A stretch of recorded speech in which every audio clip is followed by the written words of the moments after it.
join our Lunch and Learn class, which we do every Thursday. And I want to thank the Institute for Jewish Spirituality, particularly Rabbi Jonathan Slater. I signed up this year for, I'm going to mute everybody for a moment.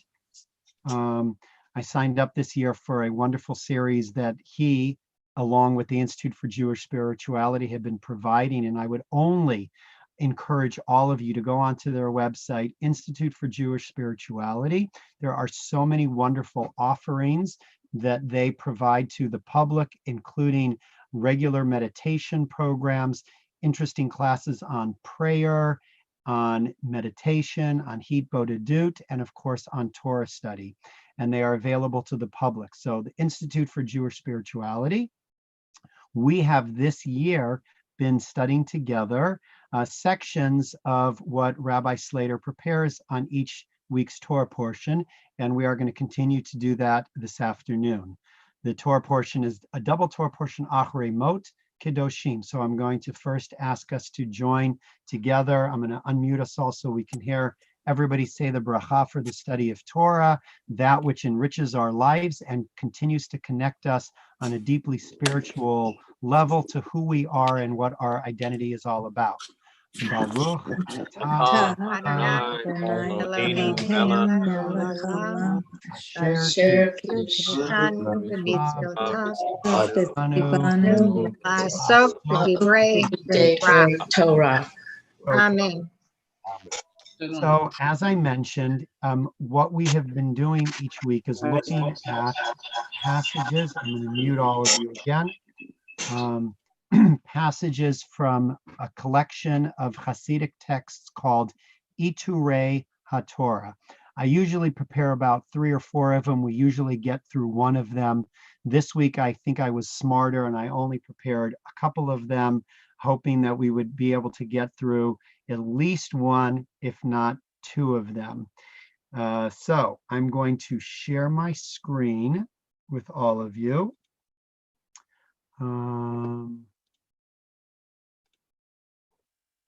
Okay, and then I'm going to make all of you a little bit bigger so that I can see everybody on the screen and I can get your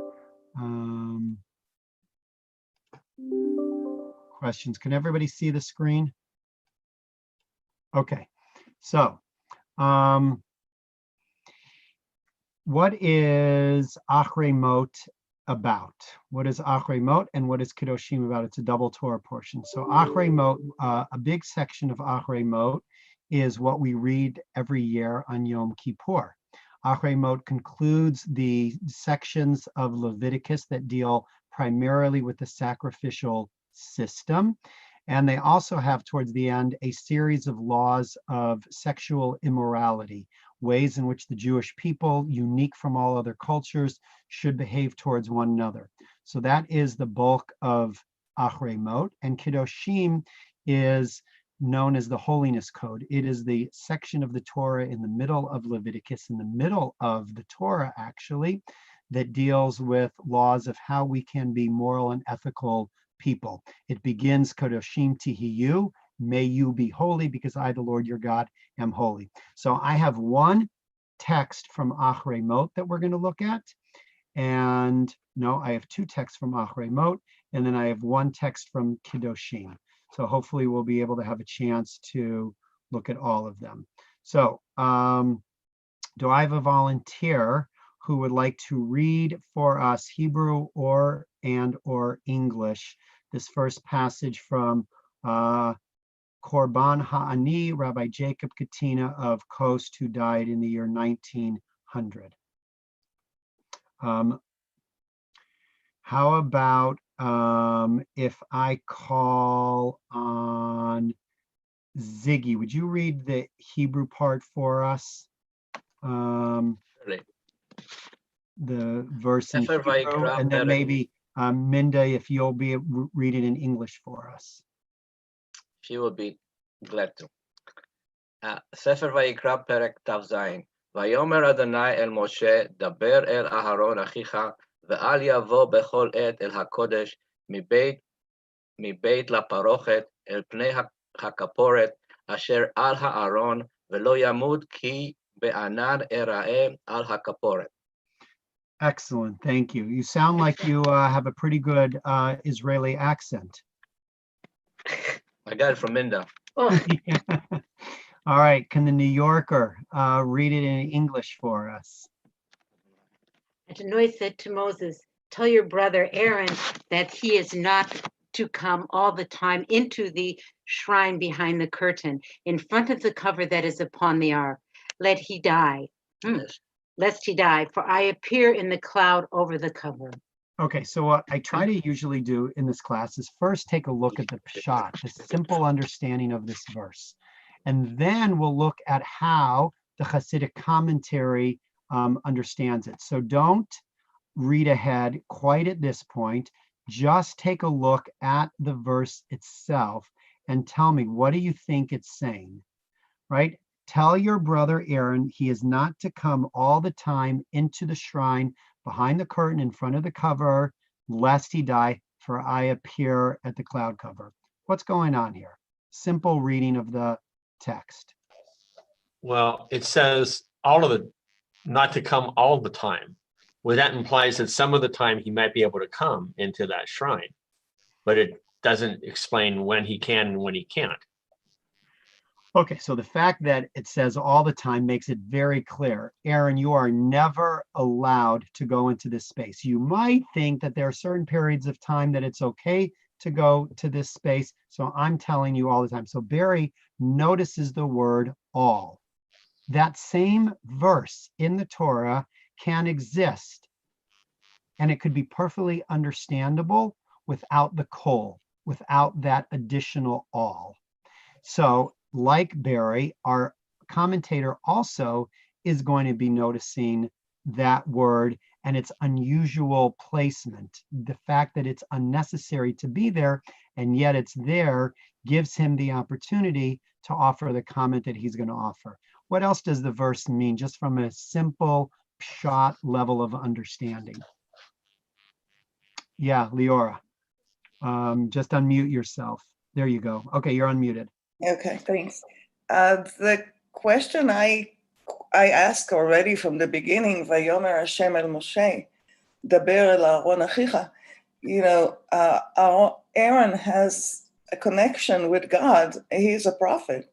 Why does Moshe has to be the deliverance of the bad news or the chukim? The chukim. Excellent. Well, first of all, why does Moses have to share this with Aaron? Why can't Aaron hear it directly from God? And I also thought you were going to say, why is Aaron restricted? If Aaron is the person that he is, why shouldn't he be able to come into the presence of God? Why is it only Moshe that gets that privilege or that right? Excellent. I thought I saw one more hand. Did I see another hand? What's the shot, or are we ready to move on to the commentary? Okay, so then let's jump into the commentary. Judy Solomon, would you be willing to read it for us? Rabbi, can you make the text a little bit bigger? I would be happy to. Thank you. Actually, you know what? I usually do that, and I forgot. Hold on one second. I just need to move this box out. Okay, how's that? Is that Great. better? Good. Okay. There is in this verse instruction for us in how, we should live our day-to-day lives. There are those who are engaged, even overwhelmed with providing for their families every day. They run after revenue like a partridge in the mountains, and their Yetzer Hara leads them to think that this is a mitzvah. Who is it who does tzedakah all the time? It is the one who provides for their sons and daughters when they are young. On the other hand, there are those who turn their backs on bringing in any income, even when their families are wrecked with hunger. Despite this, their minds and hearts are attached to God and Torah, and they apply to themselves, let your clothes be white all the time. God really does not want either extreme. Regarding the latter, the sages taught many have tried to live like Rabbi Shimon Bar Yochai, but they did not succeed. And surely this is no way to live. To be constantly running to make a living, to be oppressed and frenzied all the time. Our verse teaches, do not come all the time, neither doing tzedakah all the time, nor let your clothes be white all the time. Rather find the middle way, combining Torah study and work together. Great, thank you so much. So there's a couple of things that are going on in this text. From a simple understanding, what is the challenge that he is presenting to us? What's the problem that he sees and the solution that he is offering? Judy. He's saying, I think that you need balance, and that if you do any of these all the time, you're not balanced. Exactly. How does he see Aaron's coming to the area of the parocha? What is his understanding of what Aaron is doing in that act that he is limiting in his comment? I think what he's saying is, Aaron, I don't want you going all the time to the ark because that's your job. And so the all the time is a way of God through Moses stating to Aaron, yes, you need to work, but your work should be balanced, as you said, Judy, by other things. So if you are in front of the ark all the time, if you are so compelled, even in the work that you do, which is holy work, even in the most important role that you play in the life of the community, Aaron, the high priest, the Kohen Gadol, even you must take the time to do other things, to pursue your own learning, your own Torah, your own time with your children. Don't think that your job is so important that it must comprise the totality of your being. That's what he says Moses is saying to Aaron, and then obviously subsequently that Moses is saying to each and every one of us. Yeah, Judy. The thing about let your clothes be white all the time, is that the high priest, or what is that? Yeah, so that's the the let your clothes be white all the time is the idea of people who are totally committed to pursuing the study of Torah. And in the pursuit of study of Torah, they don't get their clothes dirty because they sit in Torah study all day long and they have no other engagement with the outside world. So while they are remaining in what they believe is a state of purity, in reality, the true message of Torah is to live it in the real world. And to live it in the real world means to get out of the yeshiva, get out of the study hall, and engage in work. Study, and when you study, but when you're not studying and you need to set aside a certain amount of time when you're not studying, go and live in the real world. And when you live in the real world, inevitably, you're going to get your hands dirty. You're going to get your clothes dirty. Thank you. Other thoughts on this text?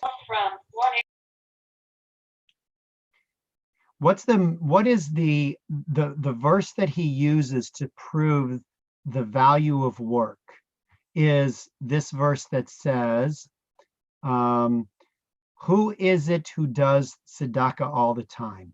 That's an interesting verse to use to prove the value of earning a living. Why, of all verses, that he could have chosen does he choose that verse? What in choosing that verse is he teaching us about the underlying purpose of our work?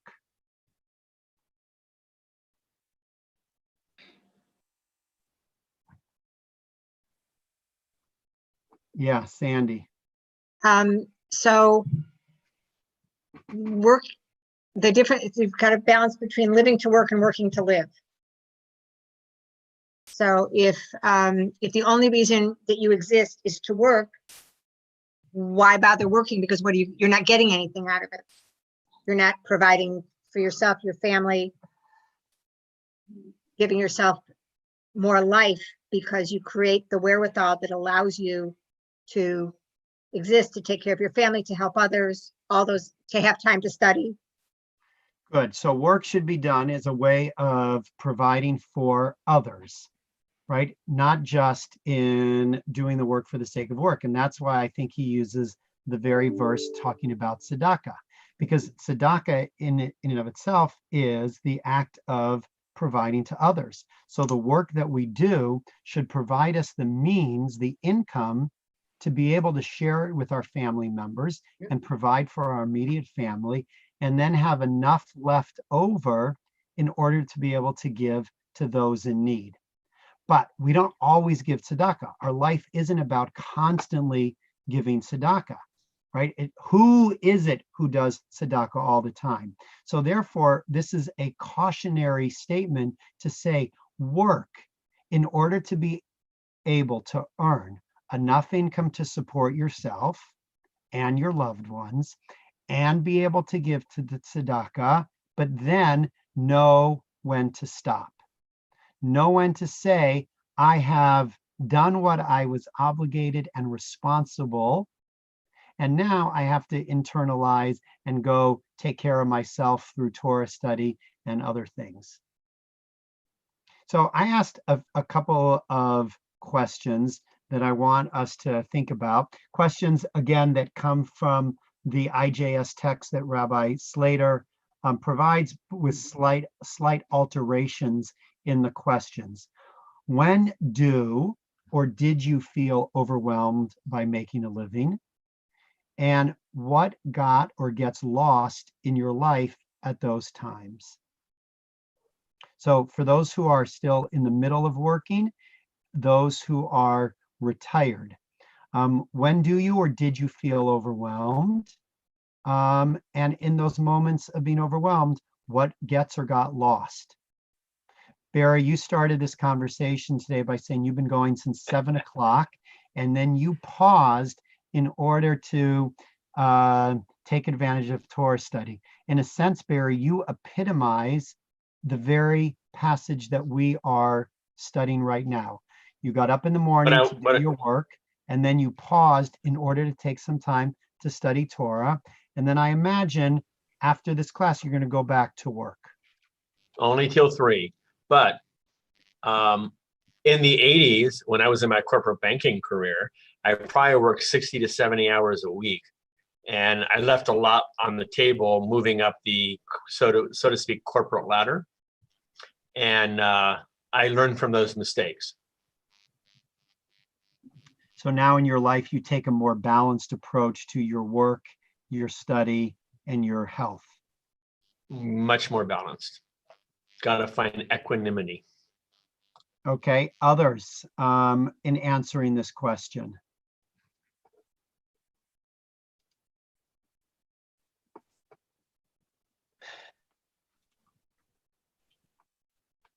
Yeah, Neil. Well, I think when you first start out in a career, you might feel a little bit overwhelmed. And then as you progress and develop your means of working, then it becomes more a part of you and easier. And you can become goal-oriented and have extra time to do other things. And that's kind of the way it went with me. So what you're saying is we may need to spend many more hours early on in our career, setting up the ability to then be able to take more hours off later on in our career. Yeah. I agree. What's the danger, though, in that?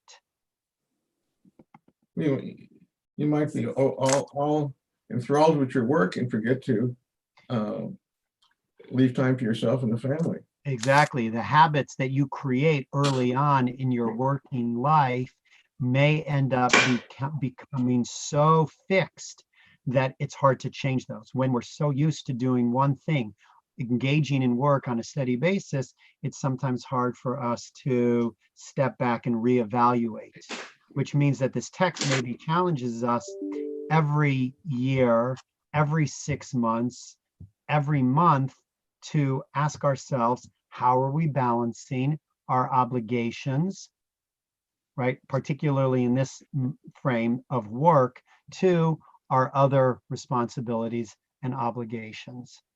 Leora. I'm listening to explanation from you, Rabbi, and I have to admit that when I started working full time and the kids were younger, putting 100% of yourself in at work and then coming home and putting 100% with the children in the house, it's easier said than done to separate and give yourself the time and not to miss something in between. I obviously, I spent 13 years with the kids at home and then 20 years working outside. And I can tell you that to juggle it when I was outside was very difficult. Absolutely. There is no question that most people, most of us, have more to do and have a harder time juggling all those things because we recognize that each of the obligations and responsibilities that we have are valuable. And that's why I think this text is so compelling, because Aaron was the high priest. You can't get in the realm of Jewish life in ancient times anything that's more significant in terms of serving the community than his position. And yet, right, even in his position, he needs to step back, right? If I was teaching this to a bunch of colleagues, I might say to them, which is perhaps why Rabbi Slater chose this text for the rabbis, you think you're important, you think you have an important role to play in your community, but at the same time, it's not so important that you can't and you must take the time to step back and take care of all of your other needs. Judy, and then Miriam. I think with some jobs, it's really hard to balance, and because you want to do everything well, you want to be a great family person, you want to be great at your job and serve the people you're doing. I remember when Gil worked all the time, and one night I was putting my middle daughter to bed, and we used to go, I love you bigger than the world, I love you bigger than this and that. And she goes, I love you more than Daddy works. And I think that was a wake-up call, because, when you realize that it's really affecting people, but some jobs are really hard to Step get away balance. from. Yeah. Yeah, and the text doesn't tell us how to do it. There's no simple solution to how we create balance in our life. All the text is inviting us to do is to be mindful of the need to create balance, to notice when we are imbalanced, when we are not, as Barry said, in equanimity, when we are leaning one way or another, which shouldn't be. Even, by the way, during this period of time of stay at home, we could apply this text to our lives. How do we find the way to be able to balance the things that we want to do, the things that we need to do, the things that we should do? Because it's very easy, for example, to get lost in binge watching a television show, theoretically, right? There's so much wonderful TV out there these days. And yet we have to stop and say, okay, wait a minute. I want to be able to engage in a little bit of learning. I want to be able to engage in a little bit of taking care of myself physically. I want to be able to enjoy the time that I have. I need to be able to take care of others. We could even apply this text, right, to those who in retirement and those who are, forced to have to stay at home during COVID-19. Miriam, and then after your comment, we're going to go on a little bit. Well, I've worked full time since Jennifer, who is now 43, since she was maybe 8 months old. And I think part of when you say, do you feel overwhelmed by making a living?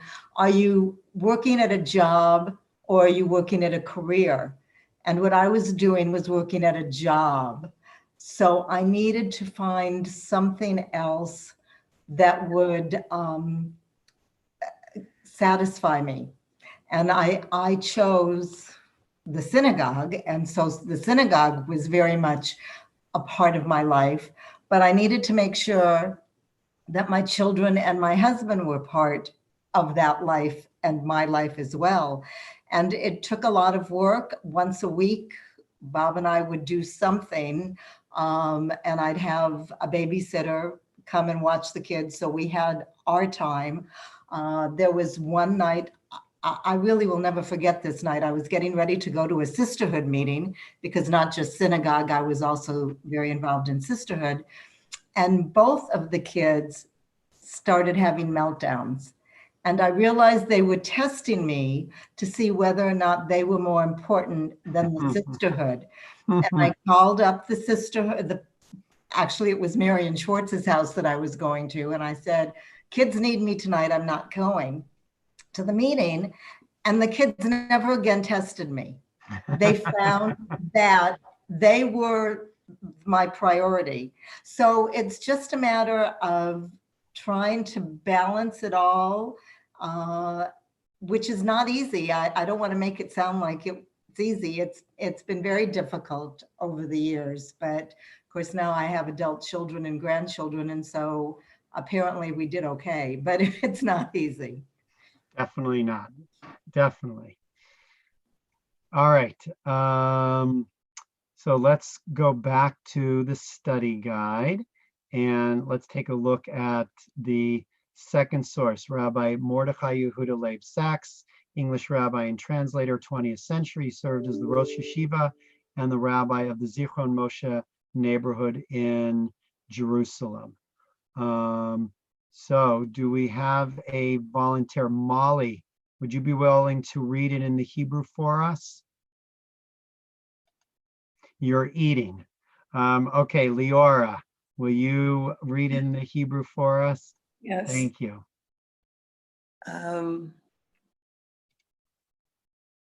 V'samach, right? Yeah, thank you. ושמח אהרון את שתי ידיו על ראש השעיר החי, והתוודה עליו את כל עוונות בני ישראל ואת כל פשעיהם, לכל חטאתם, ונתן אותם על ראש השעיר, ושלח ביד איש איתי המדבר. Very good, thank you. Do you want to read in English or you want me to find somebody else to read in the English? Someone else. Okay, Sandy Gilbert, would you read? Thank you. Great. Aaron shall lay both his hands upon the head of the live goat and confess over it all the iniquities and transgressions of the Israelites, whatever their sins, putting them on the head of the goat. And it shall be sent off to the wilderness through a designated man. Will I continue? Yes, please. Some of the nobility of Jerusalem used to go with him up to the first booth. These Yerushalmis, easier for me to say, could have experienced the holiness and purity of the temple service on Yom Kippur from its start to finish, just as the rest of the priests and the people who were in the outer court at that awesome time. Nevertheless, they preferred to leave the temple in Jerusalem to accompany the designated man, to make his way more pleasant, to provide him with company. The sages praised them for this, calling them the nobility of Jerusalem. From this, we learn that the quality of loving that the quality of loving kindness is greater than even participating in the temple service on Yom Kippur. Thank you. You're gonna laugh at me when I tell you this, but when I first read this text, you know who popped up into my head? Mark Cutter. Oh, in the parking lot. Exactly, because Mark Cutter is one of many. I also thought of all of the ushers of the men's club and the individuals who sit near me during the high holidays, like Bob and Miriam, or Carol or Sandy, who are runners, who, in other words, these individuals who sacrifice a part of their own worship experience, being in shul, in order to be able to help me, help the community, help others, to manage all of the various things that we are responsible for and to on Rosh Hashanah and Yom Kippur. That's what popped up in my head when I read this text. Why do these people choose to give up what they're giving up? Their own personal time for tefillah, tshuva, reflection, whatever it may be. And one could say, well, because they don't like sitting in shul and having to listen to services or the rabbi. And this is the best way to get out of having to sit in shul all day long.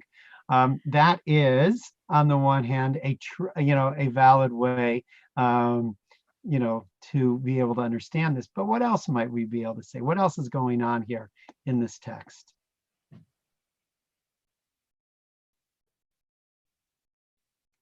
And what is it? How does it specifically challenge you? Yeah, Carol.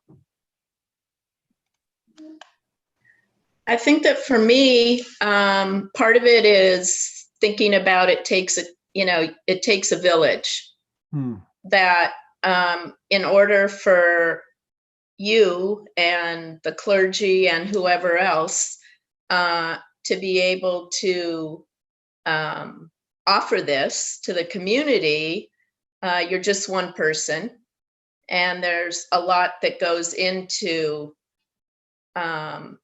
making this happen. And so obviously I'm not a clergy person, but I can contribute in another way. And I think that for me, that makes the holidays even more, I don't know what you want to call it, but that's my contribution. Maybe more meaningful. Yes. That's the way I can contribute. Another way perhaps to think about this is those who might be in the kitchen on Shabbos morning preparing a wonderful Kiddush lunch for the rest of the community who is sitting in shul, davening and praying. That maybe that's another way of seeing this. Let's take a look at the questions that are posed. What special event, experience, or opportunity have you ever given up to care for someone who might otherwise have been alone? Because in the specific text, it says that the person who was sent off to the wilderness through a designated man, that individual who was a designated man was joined by somebody else. Why? To make his way more pleasant, to provide him with company. So that even though the verse says it's only a single individual, somebody gave up their time in the temple in order to accompany this person on their journey. And they did it so that they didn't have to be left alone. So in that sense, right, what special event, experience, or opportunity have you ever given up to care for someone who might otherwise have been alone? Anything come to mind for anybody? Yeah, Judy. It's not exactly answering your question, but it makes me sad to think about all these people now that are having to go through suffering alone with if they're sick or if someone passes away or whatever, they can't have people doing this. And just Nice. That's similar to what I was thinking, which I'm going to share in a minute. But I would just, before I do that, I want to see if anybody else had a thought. Yeah, Carol. Before the whole COVID stay-at-home thing happened, I was struggling with how I was going to have Passover this year. My house is the gathering place for both sides of my family, as well as two families of friends that don't have other family here in Los Angeles. So it's, multifamily. And my parents are at the point now where even getting into the car and driving from the city to the valley is too much. And so I was struggling with, how am I going to make the holiday for our friends and the other half of my family, I mean, my husband's side of the family, versus accommodating my parents. And I'm the only one of my siblings that live here in LA. So I had decided I'm going to go there to my parents and make a holiday there for myself and them. And everyone else will understand. And hopefully next year we'll all be together. But it was a big struggle for me. On a webinar from our temple right now. I'll call you back after one. Anybody else? Yeah, Barry. Well, looking at and then the first and fourth questions. In the last 4 months before Bubby passed away, like Thanksgiving, we just stayed home and the three of us had Thanksgiving, which is really, really unusual. But I don't think we should be considered anything special for that. That's just what you do for family. I mean, there was no question that we weren't going to do our usual thing. We didn't even have to talk about it. We just knew we were going to do it at home and have it in her room since she couldn't walk upstairs. So, I think that's something we did for her, but I don't think that's anything special. I just think that's the way we are. So good. That's an excellent segue into, when I read this text, here's what I thought of. I thought of, and I'm sure you've seen this story or similar stories of individuals during COVID-19 who have chosen to sleep, doctors or nurses sleep at the hospital or sleep in certain places away from their family members and miss events in their family's life in order to care for total strangers. I see them as the nobility of Jerusalem. People who are willing to sacrifice major events, risking their health for the sake of caring for other people, right? That's the essence of loving kindness. And when it comes down to Yom Kippur, what I think is profound about this text is Yom Kippur is about tshuva. Tshuva is about asking ourselves the question, Ve'ahavta l'recha kamocha, from this week's Torah portion. Are we loving our neighbor as ourself? Are we fulfilling the primary tenet of Torah?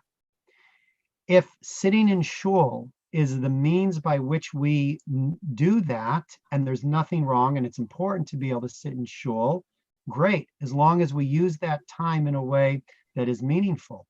For the individuals who find other means to reach out and help humanity and serve the community with deep loving kindness, that equally is tshuva. That equally is the essence of what prayer is all about, right? The whole point of prayer is to lead us to serving other people, to taking care of others. That's why this person was seen as the nobility of Jerusalem. So this text challenges us to say, in what ways are we willing to sacrifice things that are for ourselves that we may derive benefit from, but knowing that we are serving larger humanity and others, and we'll be okay with that sacrifice. In those instances, that's when we're called the nobility of Jerusalem.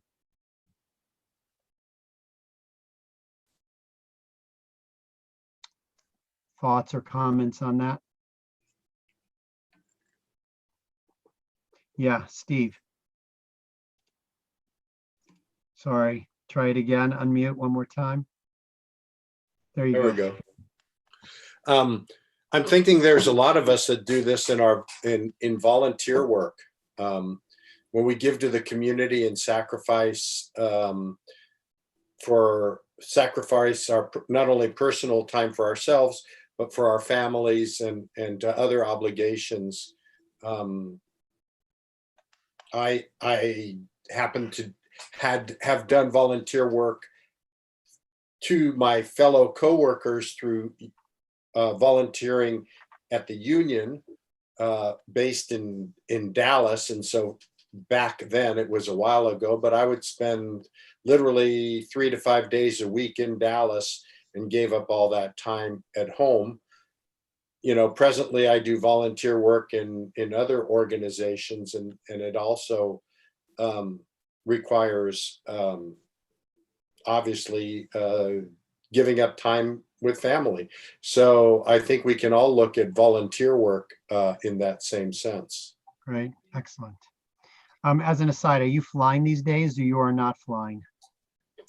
I've kind of, the short answer is yes, but I'm kind of transitioning to my retirement job. Good time to not have to be flying. You know what? Actually, I'm flying more around the world now than I was with my regular job. So, well, if you need company, if you need company, let me know, and I'll be happy to sit in the cockpit with you. It's amazing how many volunteers I get to do that. But I mean, to tell you the truth, I'm just not afraid to travel. I've traveled all my life. I traveled as this thing was beginning, and it doesn't scare me in the least. I'm not 65 yet, so I guess it's not a threat to me. I got another month before it'll get to be a threat. There you go. Well, happy early birthday.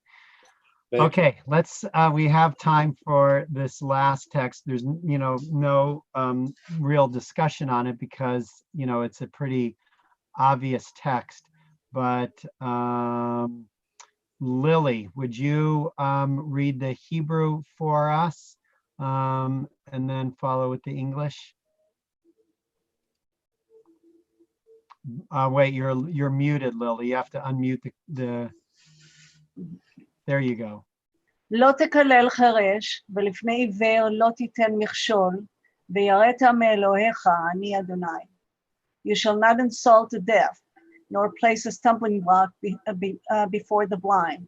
You shall fear your God. I am God.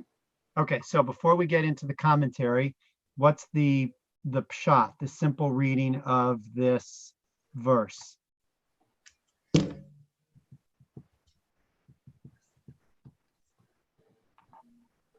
Not to take advantage of the people who can't see or hear or. Exactly, right? I mean, the simplest reading is actually the literal words. Don't literally put a stumbling block before the blind. But as Lily says, the way in which we understand that verse in practical application is don't take advantage of people that we know we're taking advantage of because they are not seeing or understanding or hearing something that is readily apparent to us and not to them. What are some examples of the way in which it might be very easy to, take advantage of those who are blind or, not able to understand, right? In modern business today, what are the ways that this happens? Yeah, Steve. I think that very easily, if you have a greater business acumen or better understanding of something that you're trying to sell to somebody who doesn't understand it, and you take advantage of their ignorance, that's a very obvious one that seems to come to mind. Good, right? We don't believe Judaism believes in let the buyer beware. That's not a Jewish principle. Caveat emptor. Our Jewish principle is the seller has an obligation to ensure that the buyer knows everything before the buyer proceeds. Great. Jan, I saw your hand up. Go ahead. That are out Great. there. There you go.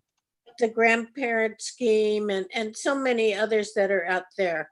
So any one of those schemes are definitely a stumbling block for a lot of people. Excellent. How unfortunate it is that people are constantly taking advantage. And you've seen in the newspaper how people are selling masks that are not real masks, Right. and other things that are not what they claim to be, in order to take advantage of people at times when they are most vulnerable and most open to the possibility of being taken advantage of. Good. Anybody else? Other examples or ways to understand this? Yes, Sandy.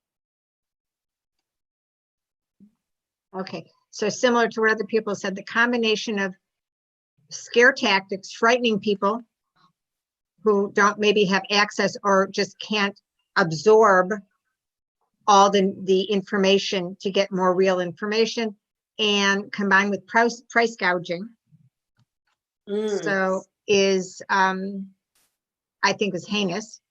I assume people agree that just the idea, frightening people is on its face bad enough, but getting people to pay exorbitant amounts of money, even for legitimate products, but still is just, it angers me, it breaks my heart. Yep. For those who don't know better. Great, excellent, excellent. So let's take a look at the commentary. Lily, will you continue reading the commentary for us? And by the way, I apologize. Right here, the Hebrew came out backwards. I don't know why on my home computer, when I cut and paste, the Hebrew is backwards, but at the synagogue, the Hebrew comes out looking normal. I'll have to figure out why that happens. But in any event, Lily, will you keep reading from Cheresh?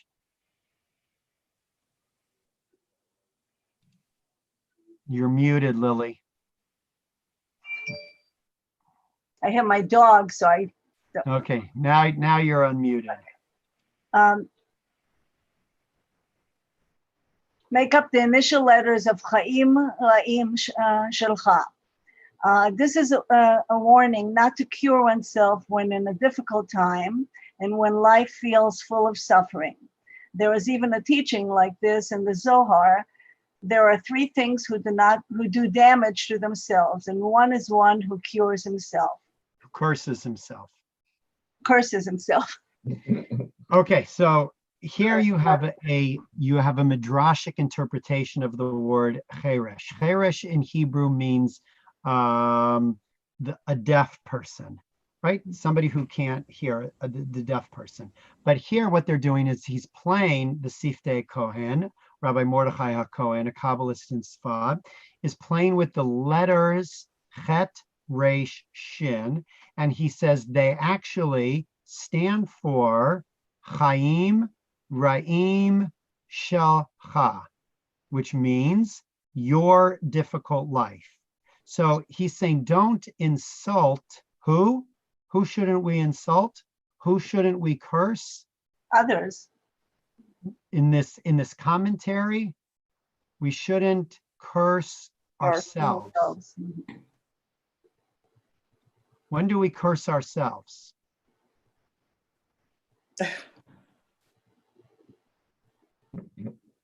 When do you speak poorly about yourself? When we feel like we've made a mistake, when a stupid error, we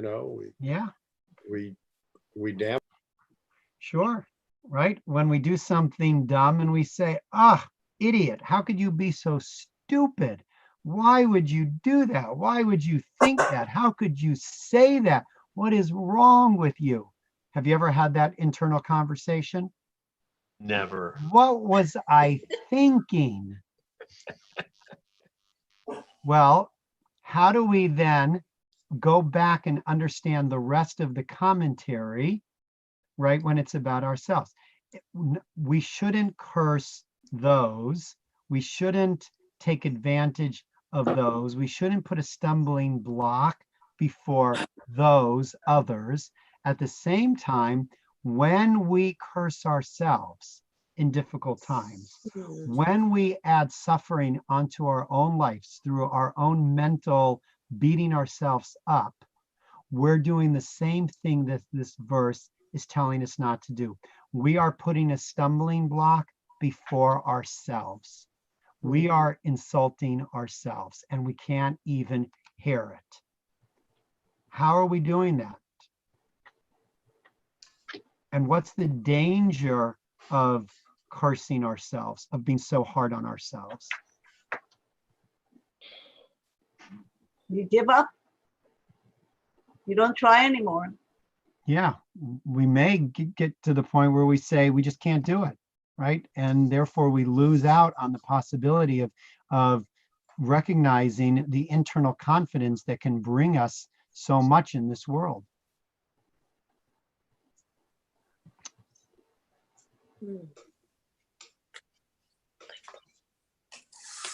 Others, why is it dangerous to beat yourself up this way? You reduce your own potential. You're like you're taking advantage of other people. You're not. Goes back to err is human, and you're not giving yourself the latitude to make a mistake and to go on. You hurt your self-esteem. Yeah. What is our potential?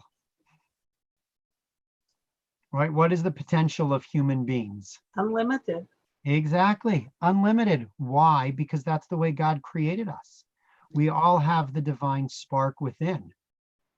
When we take advantage of somebody else, we're actually ignoring the divine spark in that other person. We don't see them as we should. Ve'ahavta l'recha kamocha. When we take advantage of ourselves, when we beat ourselves up, when we are too critical of ourselves, we don't see the divine spark in us. Ve'ahavta l'recha kamocha. We don't love ourselves the way we should. Either way in which we understand this verse, to others or to ourselves, is to occlude, to hide the divinity within the other and ourselves. And he's challenging us to never do that. Not to another person, as the Pshat says, and not to ourselves as well. Ziggy, you had your hand up. When we say out of frustration those things to ourselves, that's one thing. I mean, I don't see that it's really, you can help it. But I guess the other way, so those examples we said, how could you do it? But on the other side, if you're down on yourself just because you're a perfectionist and you'll never be good enough, that is where you hurt yourself. You're not giving yourself a chance. Excellent. And, you know, what's the only thing in this world that is perfection? Hashem. Exactly. God, nothing else. There's nothing else that's perfect. No single individual is perfect. So to recognize our mistakes and learn from them is one thing. To beat ourselves up is to continually put stumbling blocks before us and then hamper our ability to grow and be able to achieve the things that God expects that each one of us can achieve. So there you have 3 short verses. Yeah, Neil, before we conclude, go ahead. Just a quick thing. I mean, when you run into a stumbling block, you've got to know where to turn to get help to get out of that stumbling block. That's important as trying to cure it yourself. You get it. Excellent. There's others that can help you. Very good. Or we have to practice our leaping over the stumbling block and, you know, continue practicing our jumping abilities so that we can either turn to others or continue working harder ourselves. Yeah, Steve. is there a danger to, for lack of a better word, not beating ourselves up or not criticizing ourselves for errors? Of course, the danger is that we're not doing tshuva, that we're not looking inward and saying, how can we improve? But looking inward and saying we need to improve is different than, Beating yourself up. beating ourselves up. We need to be compassionate in our recognition that we've made mistakes, that we've erred, and with that compassion, continue to improve for ourselves as we are for others. Before we conclude our lunch and learn, first, thank you all for continuing to come to the classes that we offer. Hopefully, we will see you tomorrow night at services, candlelighting at 6:45. There's a wonderful concert on Saturday night. Jackie has brought together all of the individuals who sang at our Songstruck, and that is a free concert. But if you are motivated, of course, to make a donation to our arts and culture fund, please do so. At the same time, I want to remind everybody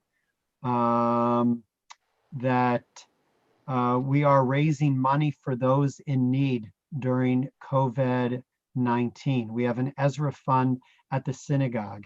And so please, if your heart moves you to reach out to those in need, and particularly the food banks and other places that are serving the community, I would invite you to make that donation online. And finally, for those of you who did not see the survey about Second Nurture, I would encourage you to fill out that survey. That's about our synagogue getting involved in foster care and adoption. And there's lots of ways in which individuals can help. There will be a Zoom call next week, Tuesday at 10 o'clock in the morning. Information is in our e-newsletter. And so if you are interested, please join us in that Zoom call as well. So I am going to end our live stream and invite those of you who are watching us live to come back and check our website for